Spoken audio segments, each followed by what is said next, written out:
Hi అండి, అందరూ ఎలా ఉన్నారు? నేనైతే చాలా బాగున్నానండి. మీరందరూ కూడా బాగుండాలని మనస్ఫూర్తిగా కోరుకుంటున్నాను.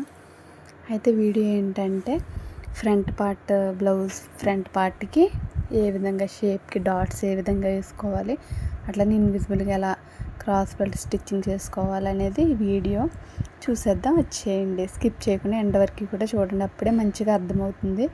ఫస్ట్ మెయిన్ డాట్ అయితే వేసుకోవాలండి. నేనైతే 2.30 ఇంచులకు తీసుకుంటున్నాను.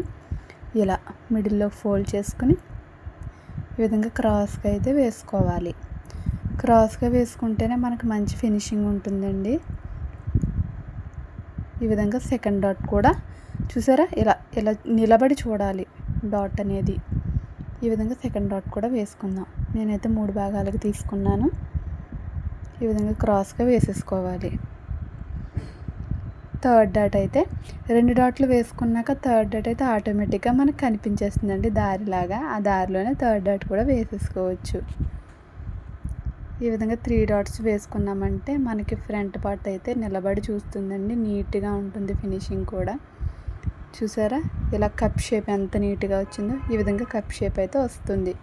నేను చెప్పిన విధంగా డాట్స్ వేసుకున్నారంటే కప్ షేప్ అయితే నీట్గా వస్తుంది. క్రాస్ పట్టి ఏ విధంగా స్టిచ్ చేసుకోవాలో చూద్దామండి. ఈ విధంగా తీసుకున్న క్రాస్ పట్టిని మధ్యలో క్లాత్ పెట్టుకోవాలి కదా, క్లాత్ కోసం నేను కట్ చేసుకుంటున్నాను. ఈ విధంగా క్లాత్ కట్ చేసుకుని మిడిల్లో పెట్టుకుని స్టిచ్ చేసుకోవాలి. ఈ విధంగా స్టిచ్ చేసుకోవాలి. ఎండ్ వరకు చూస్తేనే మంచిగా అర్థమవుతుందండి వీడియో. స్కిప్ చేసుకుంటూ చూస్తే అర్థం అవ్వదు. ఈ విధంగా క్రాస్ పట్టిని మిడిల్లో పెట్టేసుకుని ఈ విధంగా అయితే స్టిచ్ చేసుకోవాలి. ఇన్విజిబుల్గా స్టిచ్ చేసుకుందామండి. మనం ఇన్విజిబుల్గా చేసుకుంటే మంచి ఫినిషింగ్తో ఉంటుంది. నార్మల్గా బయటికి కుట్లు కనిపించేలా చేసుకుంటే పోగులు వచ్చేసి ఊడిపోయి అలా ఉంటుంది. ఈ విధంగా ఇన్విజిబుల్గా చేసుకున్నారంటే చాలా నీట్గా ఉంటుంది బ్లౌజ్ కూడా చూడడానికి. చూడండి, ఈ విధంగా తయారు చేసుకున్న షేప్ పట్టిని తీసుకుని 2 పార్ట్లు మనం 3 లేయర్స్లో 2 లేయర్స్ పట్టుకుని ఈ విధంగా స్టిచ్ చేసుకోవాలి. డాట్ని ఈ విధంగా ఫోల్డ్ చేసుకుని ఈ విధంగా స్టిచ్ చేసేసుకోవాలి. పైకి 1 లేయర్ అనేది విడిచిపెట్టేసుకోవాలి. ఇలా స్టిచ్ చేసుకున్న తర్వాత మళ్ళీ బ్యాక్కి రివర్స్ తిప్పేసుకుని మనం విడిచిపెట్టుకున్న ఇంకో లేయర్ ఉంటుంది కదా, దాన్ని ఇలా లోపలికి మడత పెట్టేసుకుని స్టిచ్ వేసేసుకోవాలి. నీట్గా గోరుతో ఇట్లా అనుకోవాలండి. అంతే, ఈ విధంగా మడత పెట్టేసుకుని ఫోల్డింగ్ చేసేసుకుని చివరి వరకు స్టిచ్ వేసేసుకోవడమే. చూసారా, ఇన్విజిబుల్గా క్రాస్ పట్టి అయితే రెడీ అయిపోయింది. ఎంత నీట్గా ఫినిషింగ్ ఉందో చూసారా మీరే. చూడండి, ఇదిగో ఇలా నీట్గా షేప్ పట్టి అయితే రెడీ అయిపోయింది. ఈ విధంగానే నెక్స్ట్ అది కూడా వేరే పార్ట్ కూడా రెడీ చేసుకుందాం. ఈ విధంగా ఇది కూడా రెడీ చేసుకుందాం.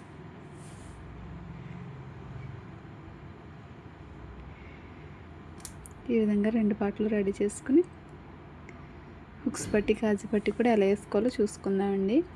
ఈ విధంగా కాజా పట్టి హుక్స్ పట్టి తీసుకుని హుక్స్ పట్టి వచ్చేసి ఎప్పుడు కూడా పైనుంచి అతుక్కోవాలండి. ఈ విధంగా అతికేసుకోవాలి. హుక్స్ పట్టి ఎప్పుడు పైనుండి అతుక్కోవాలి. కాజా పట్టి వచ్చేసి రాంగ్ సైడ్ నుంచి అతుక్కోవాలి. ఈ విధంగా తిప్పేసుకుని ఒక స్టిచ్ అయితే వేసేసుకోవాలి.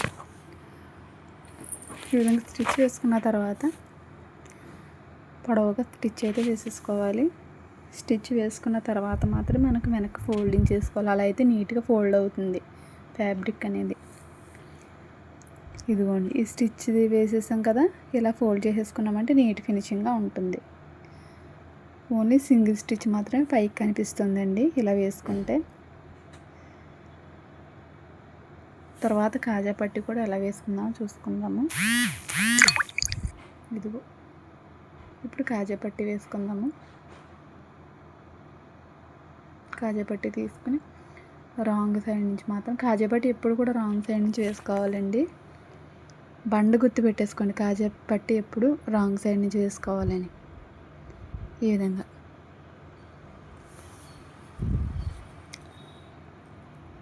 నాకు దారం తెగిపోయింది.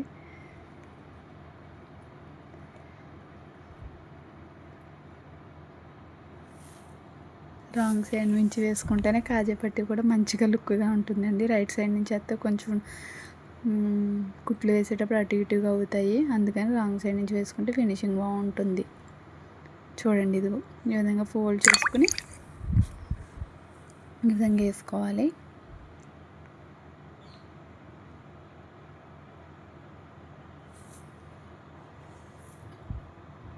ఈ విధంగా వేసుకోవాలి. ఈ విధంగా తిప్పేసుకొని ఎక్స్ట్రా ఉన్న పీస్ని కట్ చేసేసుకుందాం. కట్ చేసుకున్న తర్వాత ఈ విధంగా చిన్నగా ఫోల్డింగ్ చేసుకుని ఈ ఖర్చు మీదకి ఇట్లా పెట్టేసుకుని కుట్టేసేసుకోవడమే. టాప్ స్టిచ్ అయితే వేసేసుకోవాలి పైకి. ఇట్లా వేసేసుకున్న తర్వాత చివరి వరకు వేసేసుకోవాలండి. చివరిన ఒక రఫ్ తీసేసుకుని అక్కడే సూదిని కొంచెం పైకి పెట్టి సూది అట్లా దించుకుని ఉంచుకొని పాదాన్ని పైకి లేపుకొని తర్వాత పక్కన ఒక పాదం ఖర్చుతో మళ్ళీ పక్కనే స్టిచ్ వేసేసుకోవాలి. అలా వేసుకుంటే ఆ 2 స్టిచ్ల మధ్యలో మనం కాజల్ అనేవి వేసుకోవచ్చు. ఓకే ఫ్రెండ్స్, వీడియో నచ్చితే లైక్ చేసి షేర్ చేసి మన ఛానల్ సబ్స్క్రైబ్ చేసుకోవడం అస్సలు మర్చిపోకండి. లైక్ చేస్తే మరి కొంతమందికి ఈ వీడియో అనేది రీచ్ అవుతుంది. లైక్ చేయండి, సబ్స్క్రైబ్ చేయండి. Bye friends.